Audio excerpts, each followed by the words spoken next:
చైతన్య ప్రసారం. నమస్కారం, మన ధర్మం కార్యక్రమానికి స్వాగతం. ఇవాటి మన ధర్మం కార్యక్రమంలో మన ధర్మ సందేహాలను నివృత్తి చేసేందుకు మనతో పాటు ఉన్నారు ప్రముఖ ఆధ్యాత్మికవేత్త బ్రహ్మశ్రీ గడ్డమనుగు రామకృష్ణమూర్తి గారు.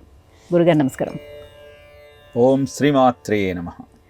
గురుగారు, భక్త కన్నప్పను తిన్నడు అని కూడా అంటారు కదా, కన్నప్ప తిన్నడు, ఈ పేర్లలో ఉన్నటువంటి అంతరార్థం ఏంటి?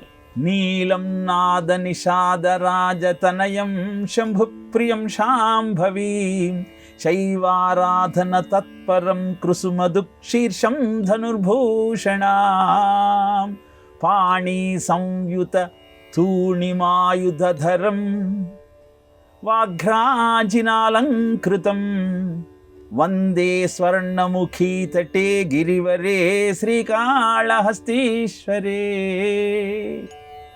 భక్త కన్నప్ప యొక్క భక్తి అనన్యమైనది. ఉపమన్యు మహర్షి కన్నప్పను ధీరుడు అని కూడా అంటాడు. నిజానికి తిన్నప్ప, కన్నప్ప అన్న పేర్లు భక్తుడి పేర్లు కావు, అవి భక్తి పేర్లు. తిన్నగా ఉండటం అంటే వంకర లేకపోవటం. వంకర లేని బుద్ధితో ఎప్పుడైతే భగవంతుణ్ణి ఆశ్రయిస్తావో, అంటే నిష్కపటమైన భక్తితో ఆ భగవంతుడే సర్వస్వమన్న భావనతో సంచరిస్తావో, అప్పుడు కండ్లు అప్పగించి ఆయనను చూడటంలోనే మగ్నమైపోతావు. అందుకే వంకరలేని బుద్ధితో నిరంతరము భగవంతుణ్ణి కళ్ళార్పకుండా చూచేటువంటి తత్వానికి నిదర్శనమే కన్నప్ప. అది ఆయన భక్తి. కపటం లేని భక్తితో పరమాత్మను చూస్తాం. కపటం ఉంటే జగత్తు వైపు దృష్టి సారిస్తాం. వెళుతున్నటువంటి కన్నప్పకు పొదలలో శివలింగం మట్టికు పొట్టుకుపోయి కనపడింది. అంతా శివమయమే అన్న భావనతో ఉన్నటువంటి ఆ ధీరుడికి తన శివుడు అలాంటి దీనావస్థలో ఉన్నాడన్న భావన కలిగి ఆ శివలింగాన్ని శుభ్రం చేయాలనుకుంటే ఎలాంటి వస్త్రము దొరకని కారణాన మార్గావర్తిత పాదుకా పశుపతే రంగస్య కూర్చాయతే తన కాలి చెప్పుతో ఆ శివలింగాన్ని శుభ్రం చేశాడు. ఆశ్చర్యపోయాడు సదాశివుడు. నాకు అలంకారం చేయటానికి, నన్ను ఆరాధించటానికి అనేక రకమైన ద్రవ్యాలు తీసుకొస్తారు, ఈ భక్తుడేమిటి కాలి చెప్పుతో నన్ను తుడుస్తున్నాడు అని ఆయన భక్తికి మురిసిపోయాడు శివుడు. పుక్కిలించిన నీరు పురహరునకు పుణ్యతీర్థాభిషేక వైదివ్యమయ్యే. ఇక అభిషేకం చేయడానికి నీరు తీసుకురావాలంటే పాత్ర దొరకలేదు, చేతులలో ప్రసాదం ఉన్నది. అందుకని నోట్లో నీరు పోసుకొని దాన్ని తీసుకొచ్చి పుక్కిలించట. ఇదే అభిషేకం అనుకోమన్నట్ట. పంచామృతాలతో అందరూ నన్ను అభిషేకం చేస్తారు, ఈయన పుక్కిలించిన నీటితో నన్ను అభిషేకం చేస్తున్నాడని మురిసిపోయాడు సదాశివుడు. సగము తిన్న మాంస ఖండంబు తిన్నగన్నవ నివేదనమౌచు భవని జేరే. ఇక పెట్టే నైవేద్యం రుచిగా ఉందో లేదో చూడాలని కొంత తాను తిని బాగుందనుకున్నప్పుడు ఆ శివుడికి సమర్పించాడు. ఈయన భక్తిని పరీక్షిద్దాం అనుకున్నాడు అని అనుకున్న మరుక్షణమే ఆ శివుడి కంటి వెంట రక్తం కారటం ప్రారంభించింది. తన శివుడి కంటి వెంట రక్తధారలు కారటం చూసి తట్టుకోలేకపోయినటువంటి ఆ ధీరుడు కన్నుకు కన్య సమాధానమని తన బాణపు ములికితో కన్నును పెకలించి శివుడికి అమర్చాడు. రెండో కంటి నుంచి కూడా రక్తధారలు కారిస్తే ఏం చేస్తాడో చూద్దాం అనుకున్నాడు శివుడు. మరుక్షణం రెండో కంటి నుంచి కూడా రక్తం రావటం ప్రారంభించింది. శివుడే సర్వస్వమన్న భావనతో ఉన్నటువంటి ఆ ధీరుడు రెండవ కన్ను పెరికిన తరువాత శివుడికి అమర్చాలి అంటే ఆనవాలు ఎలా తెలుస్తుందని ఆలోచించి తన కాలి బొటన వేలిని ఆనవాలుగా శివలింగము యొక్క కన్ను మీద ఉంచి తన రెండవ కన్నును బయటికి తీసే ప్రయత్నం చేస్తున్న సందర్భంలో ఆనందభరితుడైనటువంటి సదాశివుడు ప్రత్యక్షమై కన్నప్ప ఆగవయ్యా అన్నాడు. అందుకే అలాంటి భక్తికి మురిసిపోయినటువంటి సదాశివుడు ఆ కన్నప్పను తన నెత్తి మీద పెట్టుకున్నాడు. అందుకే శ్రీకాళహస్తికి వెళితే అక్కడ మొదట కన్నప్ప దర్శనం చేసుకున్న తరువాతనే ఆ దక్షిణామూర్తి దర్శనం. ఇలా అద్భుతమైన భక్తికి నిదర్శనము తిన్నడు కన్నప్ప అన్న నామాలు. అలాంటి భక్తి మనలో ఉద్భవించినప్పుడు పదార్థాలతో పని లేదు, పరమాత్మతోనే సంబంధం ఉంటుంది. దాన్ని పెంచుకునే ప్రయత్నం చేద్దాం. అలా శివుడి కోసం సర్వస్వం త్యాగం చేయాలన్న ధీరత్వం మనలో ఉద్దీపన కావాలని ఆ భగవంతుడిని ప్రార్థించే ప్రయత్నం చేద్దాం. గురువుగారు, గోమయాన్ని ఎంతో పవిత్రమైనదిగా మనం భావిస్తాం. ఈ గోమయంలో ఔషధ గుణాలు ఉన్నాయని చెప్పడానికి ఆధారాలు ఏంటి? గోమయాన్ని పరిశీలించి మనకు ఏదైనా దెబ్బ తాకినప్పుడు ఏ పెన్సిలిన్ ఇంజెక్షన్ తీసుకుంటామో ఆ పెన్సిలిన్ తత్వము గోమయంలో ఉన్నదని పరిశోధన ద్వారా తెలుసుకున్నారు. అలానే రష్యాలోని చెర్నోబిల్లో అణుధార్మికత బయలుపడి అణు రియాక్టర్ విధ్వంసమయ్యి ఆ ప్రాంతమంతా అల్లకల్లోలమవుతున్న సమయంలో ఇంటిని గోమయంతో అలికి ఆ అణుధార్మికత నుంచి ముక్తిని పొందారు. భారతదేశంలో భోపాల్లో గ్యాస్ లీక్ అయినప్పుడు 2 కుటుంబాలు మాత్రం ఏ హాని జరగకుండా బయటపడ్డాయి. కారణం, వారింటిని వారు ప్రతినిత్యము గోమయంతో శుభ్రం చేసి గోఘృతంతో హవనం చేసిన కారణాన. విచిత్రం ఏమిటంటే ఆ సింగ్ రాథోడ్ ఫ్యామిలీలలోని వ్యక్తి ఒక ఉపన్యాసం చెప్పేటప్పుడు నాకు తారసపడి ఆశ్చర్యపరిచాడు. ఆనాడు దినపత్రికలో చూసినటువంటి సత్యాన్ని ఈరోజు కనుల ముందు వీక్షిస్తున్న ఆనందం నాకు కలిగింది.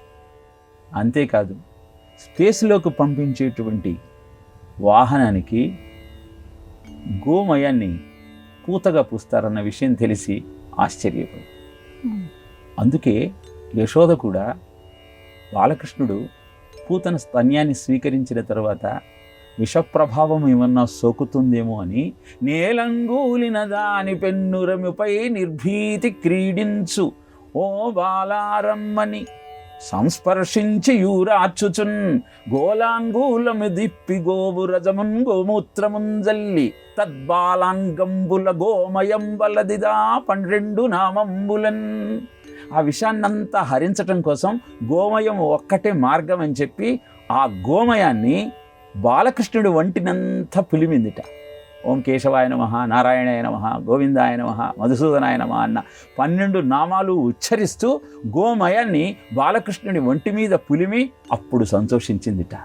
ఇలా గోమయంలో ఉన్నటువంటి ఔషధ గుణాలను అనాదిగా గుర్తించిన మానవ జాతి ఆనందంగా జీవితం గడుపుతూ ఉంటే ఆ గోవును హింసిస్తూ సాధు గోమాత భరతభూ శ్వాసకోశ అన్న సత్యాన్ని విస్మరించి గోవును హింసించేటువంటి జనులు సమాజంలో పెరుగుతున్న నేపథ్యంలో అనేక వ్యాధుల బారిన పడి జీవితం నరకప్రాయంగా మారి ఆక్రోశించే అగత్యం ఏర్పడుతుంది. కనుక గోమయంలో ఔషధ గుణాలున్నాయన్న సత్యము ప్రయోగాత్మకంగా నిరూపింపబడినది. కనుకనే ఆకాశంలోకి వెళ్ళేటప్పుడు వచ్చే అణుధార్మికత నుంచి, రేడియేషన్ నుంచి రక్షించటం కోసం స్పేస్ షటిల్స్కి కూడా గోమయాన్ని పూతగా పూస్తున్నారన్న సత్యాన్ని గ్రహిస్తే ఎంత అద్భుతమైన విజ్ఞానం భారతదేశంలో వెలసిల్లిందో మనం అర్థం చేసుకోవచ్చు. గురుగారు, న్యాయ విధానాలు అనేకం. అందులో అగ్ని శలభ న్యాయం అంటే ఏమిటి? శలభము అంటే మిడత. అగ్నిని చూచి ఆ మిడత పండుగా భావించి దాన్ని అందుకుందామని ఆ అగ్నిలో పడి ప్రాణాన్ని వదిలేస్తుంది. ఉపనిషత్తు ఈ న్యాయాన్ని ప్రస్తావిస్తూనే కురంగ మాతంగ పతంగ మీనాభృంగ అని తెలియజేసింది. ఒక్కొక్క ఇంద్రియము తన చాపల్యాన్ని ప్రదర్శించి కీడును కొని తెచ్చుకుంటూ ఉంది. జింక చెవి అనే ఇంద్రియం బాగా పనిచేయటంతో వేటగాడి డప్పు ధ్వని విని అతనికి బలి అయిపోతాం. ఏనుగు స్పర్శ సుఖానికి లోనై మావటివాడి అంకుశానికి గురై బానిసగా మారుతాడు. అలానే శలభము కన్ను అనే ఇంద్రియానికి ప్రేరేపింపబడి మంటను చూసి ఆహారమని భ్రమసి దానిలో పడి ప్రాణం వదిలేస్తుంది. చేప వేటగాడి గాలానికి ఉన్న వానపామును జిహ్వ చాపల్యం పేత స్వీకరించాలని ప్రయత్నం చేసి ప్రాణాన్ని వదిలేస్తుంది. అలానే తుమ్మెద పుష్పంలో ఉన్నటువంటి మకరందాన్ని అందుకోవాలని ఘ్రాణ ఇంద్రియము బాగా పనిచేయటం ద్వారా కనుక్కొని ఆ పుష్పంలోకి వెళ్ళి మరునాడు ఏనుగు ఆ పుష్పాన్ని బయటికి లాగి పాదంతో చిదిమి వేయటం వల్ల ప్రాణం వదిలేస్తుంది. అగ్నిశలభ న్యాయం గురించి చెబుతూ ఇంద్రియ చాపల్యము, ఇంద్రియ నిగ్రహం లేకపోవటమే అన్ని అనర్థాలకు కారణమన్న సత్యాన్ని శాస్త్రం వివరిస్తూ అగ్నిశలభ న్యాయం ద్వారా దాన్ని ప్రకటించే ప్రయత్నం చేస్తూ ఉంది. అందుకే civilisation is not running about the worldly things, civilisation is controlling all your desires to achieve the eternal bliss అని చెబుతారు. నిజమైన నాగరికత అంటే విపరీతమైనటువంటి విశృంఖలమైనటువంటి జీవన విధానం కాదు. భగవద్దత్తమైన ఈ మానవ జన్మను సార్థకం చేసుకోవటం కోసం చేసే ప్రయత్నమే నాగరికత. దాన్ని గుర్తించటమే అగ్నిశలభ న్యాయాన్ని ప్రస్తావించటంలోని అంతరార్థం. గురుగారు, హోమం ప్రభావం పంటలపై ఉంటుందని చెప్తారు. ఈ ఆధునిక యుగంలో కూడా ఇటువంటి విషయాలను విశ్వసించవచ్చా? వివేకానంద రీసెర్చ్ సెంటర్లో ఈ ప్రయోగం జరిగింది.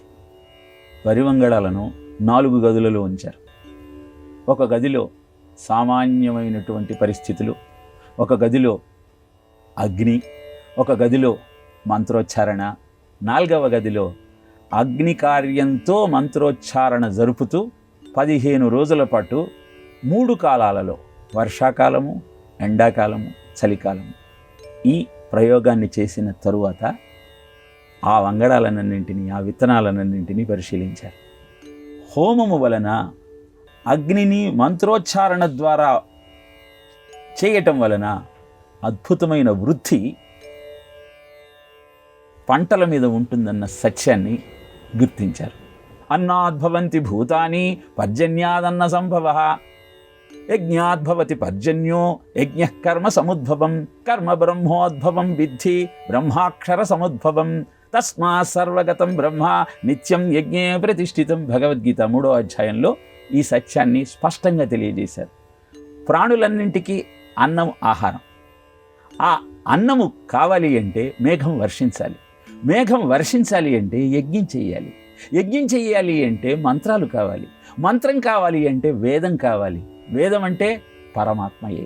తస్మాత్ సర్వగతం బ్రహ్మ నిత్యం యజ్ఞే ప్రతిష్ఠితం. కనుక నిత్యము యజ్ఞంలో ప్రతిష్ఠిత అయినటువంటి ఆ పరమాత్మను గుర్తిస్తూ హోమాన్ని చేస్తూ అద్భుతమైనటువంటి జీవనానికి సోపానాలు నిర్మించుకోమని శాస్త్రం చెప్పిన సత్యాన్ని, ఆ హోమము ప్రభావము పంటల మీద ఉంటుందన్న తెలుసుకోవటం కోసం ప్రయోగాత్మకంగా వివేకానంద రీసెర్చ్ సెంటర్ బెంగళూరు వారు నిరూపించిన సత్యం ఇది. కనుక యజ్ఞయాగాది కర్మల యొక్క ప్రభావాన్ని గుర్తించి అతిరాత్ర హోమాన్ని చేసిన ప్రాంతంలో ప్రదేశమంతా పునీతమై పండిన పంటలు అద్భుతమైనటువంటి పోషక విలువలతో అలరాయాయన్న సత్యాన్ని దినపత్రికలలో చూచి పురాణం ఎంత గొప్పదో, ఆ విజ్ఞానం ఎందుకు మనం అభ్యసించాలో అర్థమైంది.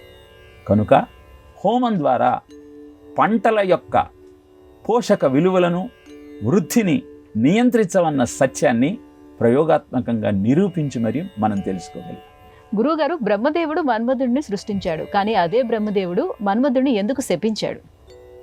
బ్రహ్మదేవుడు సంకల్ప సృష్టి ద్వారా ఋషులను, దక్షుణ్ణి సృజించిన తరువాత సంధ్యాసుందరికి జన్మనిచ్చాడు. అనంతరం మన్మథుణ్ణి సృష్టించి పంచబాణాలను ఆ మన్మథుడికి ఇచ్చి, ఎవరైనా సరే నీ ప్రభావంతో వికారాన్ని పొంది సృష్టిని కొనసాగించాల్సిందే, మనోవికారం నీ ప్రభావం ద్వారా త్రిమూర్తులలో కూడా ఉద్భవించాల్సిందే అని వరమిచ్చాడు. మన్మథుడు తనకిచ్చినటువంటి ఆ 5 బాణాలు అందరి మీద ప్రయోగించి తన వర ప్రభావాన్ని తెలుసుకోవాలనుకున్నాడు. వాటిని అక్కడ ఉన్నటువంటి ఋషుల మీద, బ్రహ్మదేవుడి మీద ప్రయోగించేసరికి వారందరిలో కూడా సంధ్యాదేవి మీద వికారం కలిగింది. ధర్ముడు ఈ ప్రమాదాన్ని గుర్తించి శివుడిని ప్రార్థించాడు. శివుడు ప్రత్యక్షమై బ్రహ్మదేవుడితో, ఇది తప్పయ్యా, అధర్మము.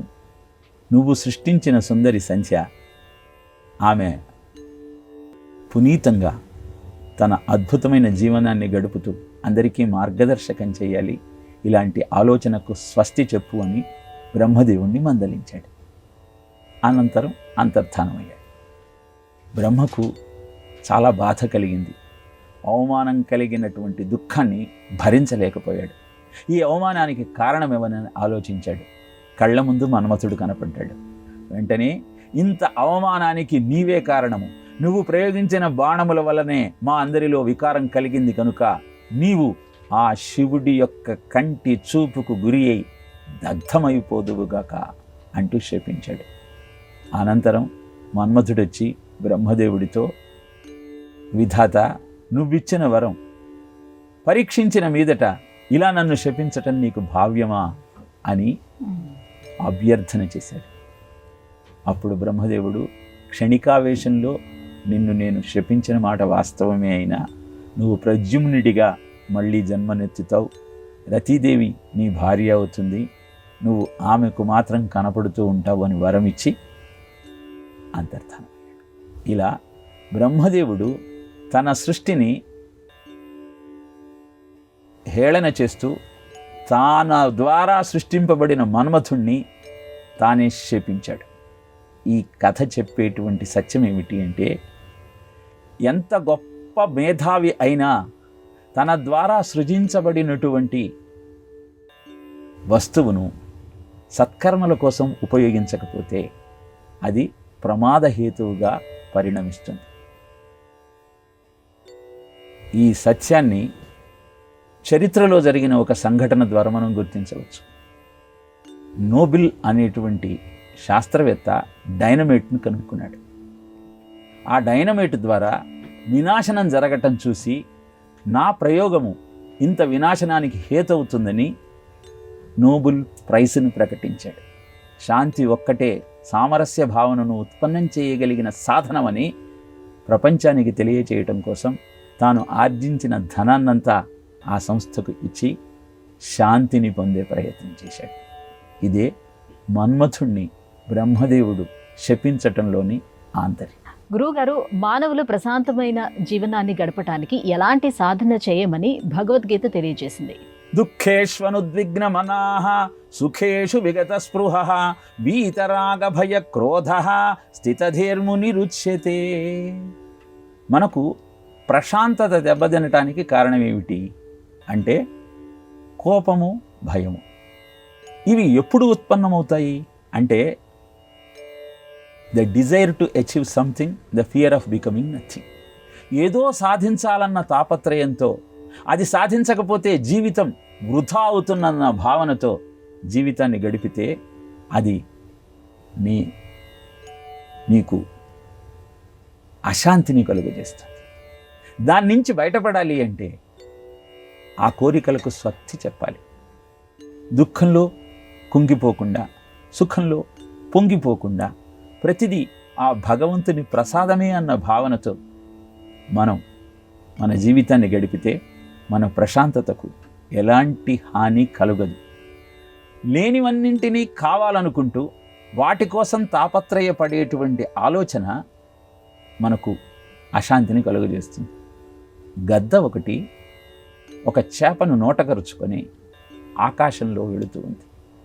ఆ దృశ్యాన్ని చూసిన మిగతా గద్దలన్నీ ఆ చేపను చేజెక్కించుకోవాలని గద్ద వెంటపడ్డాయి. ఎంతటికి తనను వెంబడిస్తున్నటువంటి గద్దల నుంచి విముక్తి దొరకలేదన్న సత్యాన్ని గుర్తించిన ఆ గ్రద్ద తన నోట్లో ఉన్న చేపను వదిలేసింది. వెంటనే వెంటాడుతున్నటువంటి మిగతా గ్రద్దలన్నీ ఆ చేప ముక్క వెంటపడ్డాయి. విముక్తి లభించింది ఆ విహంగానికి. ఈ కథ మనకు చెప్పేది ఏమిటి అంటే, మన దగ్గర ఉన్నటువంటి మనం కోరుకునేటువంటి సంపదలే మనకు ప్రతిబంధకంగా మారతాయి. అవసరానికి కావలసిన విత్తాన్ని ఆర్జించు. అధికమైనటువంటి ఆనందాన్ని పొందాలన్న భ్రమతో అనవసరమైన వస్తువులంటే వెంట పరిగెత్తే ప్రయత్నాన్ని మారుకో. పొడుగు మూతి ఉన్నటువంటి గాజు సీసాలో కోతి చేయి పెట్టి లోపల ఉన్న జీడిపప్పులను అందుకుంది. ఇప్పుడు బిగించిన పిడికిలి కారణాన ఆ చెయ్యి బయటికి రావటం లేదు. జీడిపప్పులను వదిలేస్తే చెయ్యి బయటికి వస్తుంది.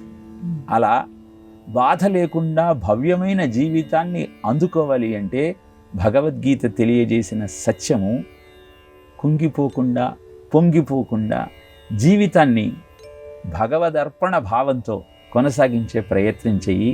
అది ప్రశాంతతను నీకు అందజేస్తుంది.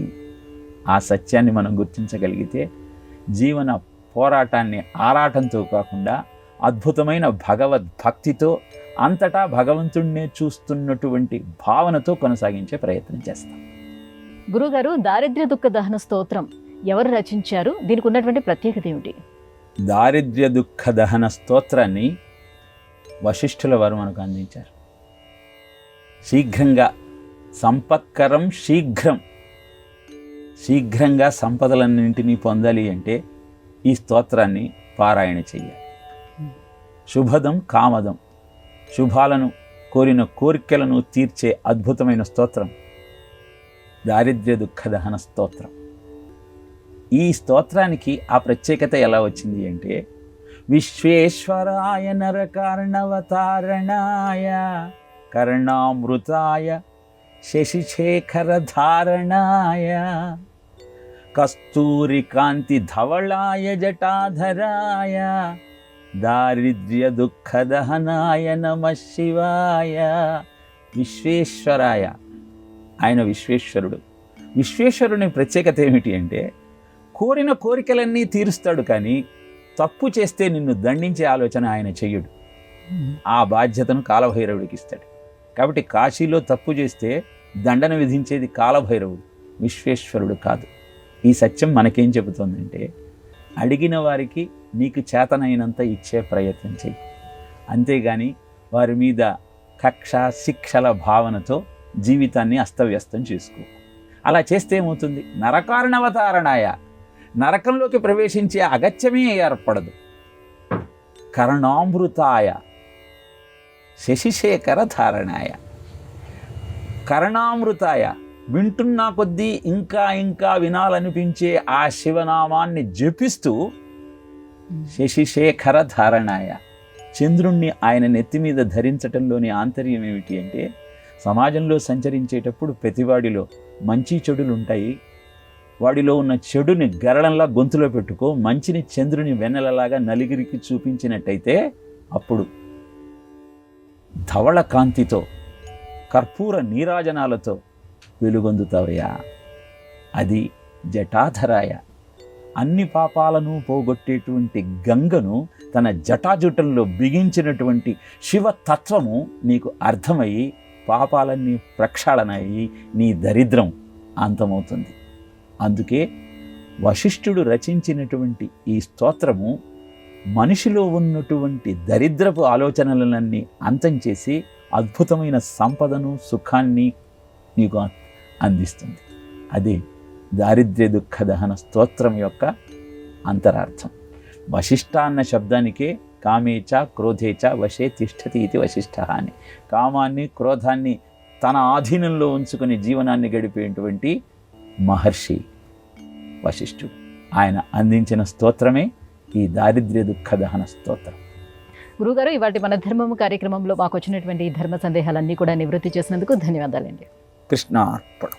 ఇది ఇవాటి మన ధర్మం కార్యక్రమం. రేపటి మన ధర్మం కార్యక్రమంలో మళ్ళీ కలుసుకుందాం. నమస్కారం. ఈ కార్యక్రమాన్ని తిరిగి చూడాలనుకుంటే www.youtube.com/ETV Life Spiritual లో చూడవచ్చు.